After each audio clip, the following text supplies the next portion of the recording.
We're ready to begin our second learning objective in this unit, and that is to calculate the pH of buffered solutions.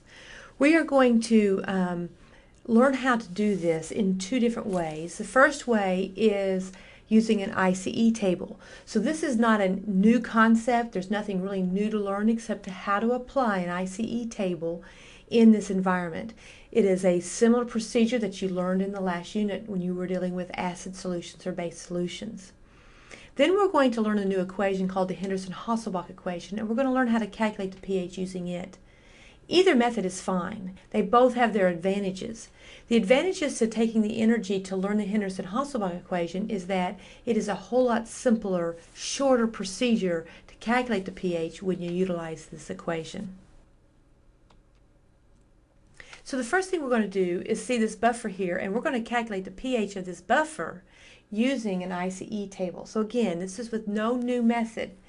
Now what you have to be able to do is write the correct reaction, and this is where a lot of students struggle.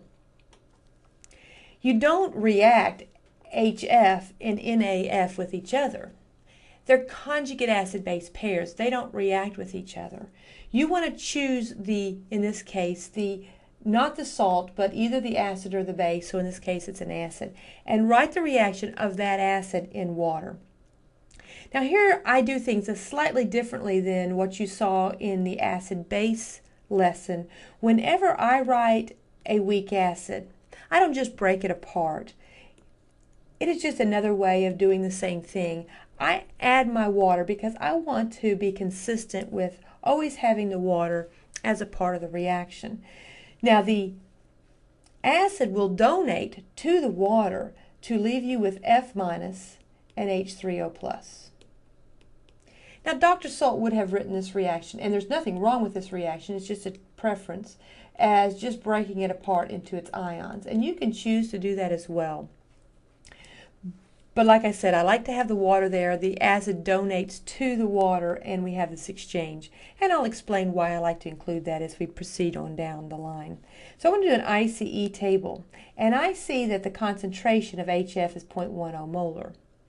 I will not include the water, and I will come over to the right-hand side and look up here and note that the amount of NaF is 0.3 molar, and we know that that breaks apart 100% into Na plus and F minus. Therefore, the concentration of F minus in solution before anything happens whatsoever is already 0.3. That's the common ion, and that is the difference between a regular acid-base problem and a common ion problem.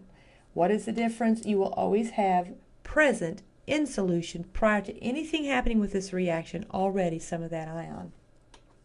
I will put a 0 under the H3O+ because this reaction has not occurred yet. There is a teeny tiny amount of H3O+ in water, but such a small amount we won't have to consider it. So what's going to happen? We use our change line. Some of this will react, and according to the coefficients, we'll have equal quantities of those substances produced. I carry the change line into this spot, and I have these amounts at equilibrium. Now I will write the equilibrium expression for Ka, the law of mass action, and it's F minus times H3O+ over HF. We don't include the water because it's a liquid. We plug in what we know. Ka is 3.5 times 10 to the minus 4. F minus is 0.30 plus X. H3O+ is X. And HF is 0.10 minus X. Now at this point we're going to assume that our X is very small compared to the 0.30 or the 0.10. We see that X is being added to 0.30 here. It's being subtracted from 0.10 here.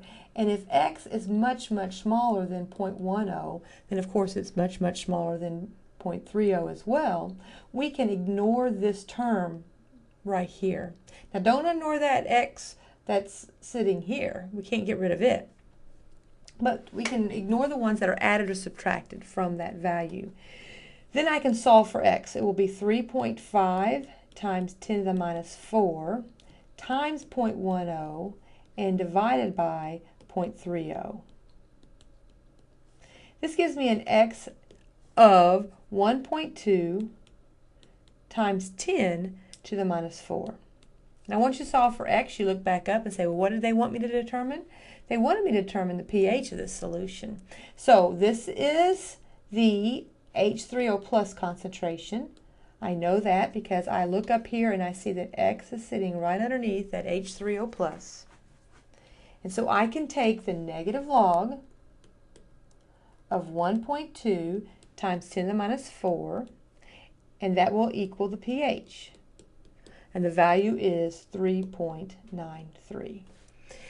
Comment on this pH. It's an acid pH, and when you make a buffer with a weak acid, typically it is in the acid range.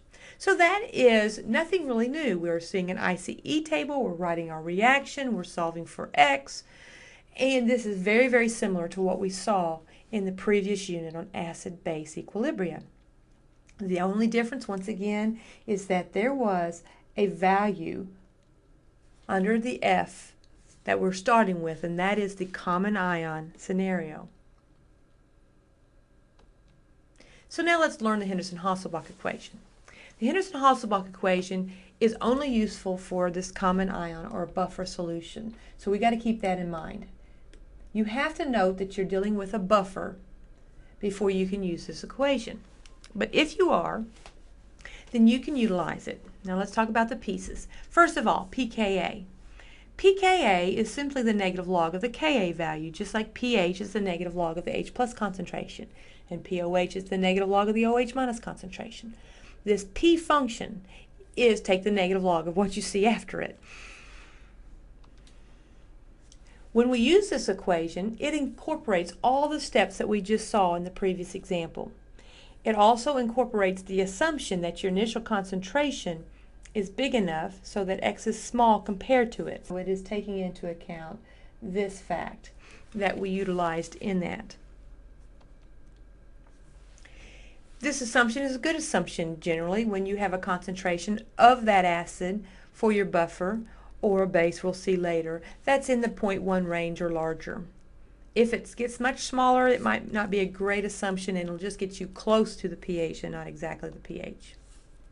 So let's do that previous problem that we did, but utilizing the Henderson-Hasselbalch equation. pH equals pKa, which would be the negative log of 3.5 times 10 to the minus 4, plus the log of the concentration of the base is on top, so we have to find the base. This is the base. I know it's the base because it has the F minus ion. I know this is the acid. It has the H at the beginning. So the concentration of the base goes on top. The concentration of the acid goes on the bottom. The negative log of 3.5 times 10 to the minus 4 is 3.45, and I'm going to go ahead and carry an extra significant figure for now. It should only have to 2 places after the decimal point when we're talking about significant figures, but I'm going to carry an extra 1. Plus the log of this is 0.477. Again, I'm carrying an extra figure. I will add them together and then round to 2 places after the decimal point, and that gives me a pH of 3.93. This is the exact same value we obtained when we did the previous problem. Now let's look back. Well, now you can look back at your notes and you can see it took a whole page of a lot of writing to determine the pH of the buffer when we utilized the previous method. So the previous method, there's nothing new. It's a procedure that you can follow without memorizing an equation. It's an advantage in that way. The Henderson-Hasselbalch advantage is it's short, it's sweet, and you can get to your answer fairly quickly without a whole lot of work. Now this equation can be used even if the buffer is created from a base. Okay? So if you have a base, you don't go and change the pH to pOH and the pKa to pKb. You still utilize the Ka of the acid that's in there. So let's think about a base buffer. Let's say it's methylamine. CH3NH2. And its conjugate acid would be CH3NH3, and we'd have to have a salt that has a positive charge, a salt to go with it. So this would be a buffer. What you want to do is say, what is the Ka of this guy? And use the pKa of this guy in this equation. And still make sure you put the base on top and the acid on bottom. There is no need to recreate this equation in some different form. I see students do this all the time to come up with, well, this is what we would do if it were a base buffer. Use the equation as you see it. Okay, with that piece of information in mind, let's say we have a buffer, and it consists of this weak base ammonia and its conjugate acid salt, and we want to use a Henderson-Hasselbalch equation. We look up and find that ammonia has a Kb value given to us, and we want to use that Henderson-Hasselbalch equation. pH equals pKa plus the log of the base of the acid. My question is, what pK will you use in this Henderson-Hasselbalch equation? Think about it and answer the question. Okay, so if you said number 4, you were correct. A lot of students will take the negative log of this number that's up here and say, oh, well, that's the answer. And that's not what you want to do, because in the Henderson-Hasselbalch equation you put pKa, and you first have to find Ka of the acid. The acid is NH4+. The Ka would be 1 times 10 to the minus 14 divided by the Kb, and then you take the negative log of that number, and that is how we get the correct answer. So now we're ready to utilize the Henderson-Hasselbalch equation. It is a weak base buffer, contains its conjugate acid salt.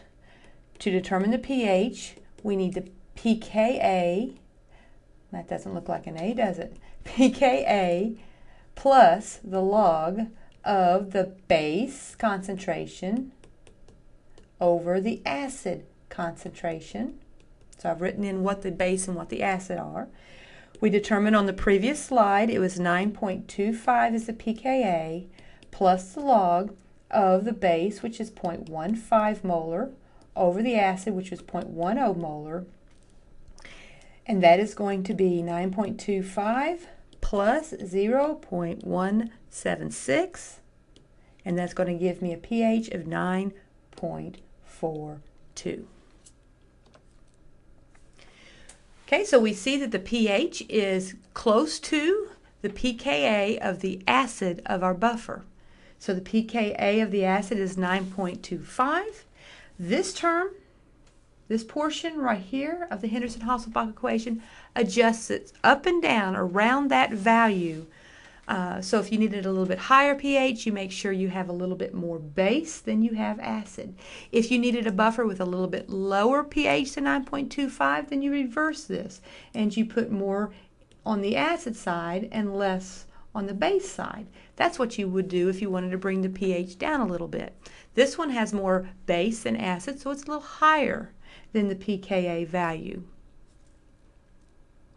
So that ends our learning objective number 2, in which we learned to calculate the pH of a buffer. And you can utilize the ICE table, which is lengthy but requires no memorization of an equation, or you can learn the Henderson-Hasselbalch equation and save yourself time. But no, that equation is used for a buffer. Don't use it for anything else.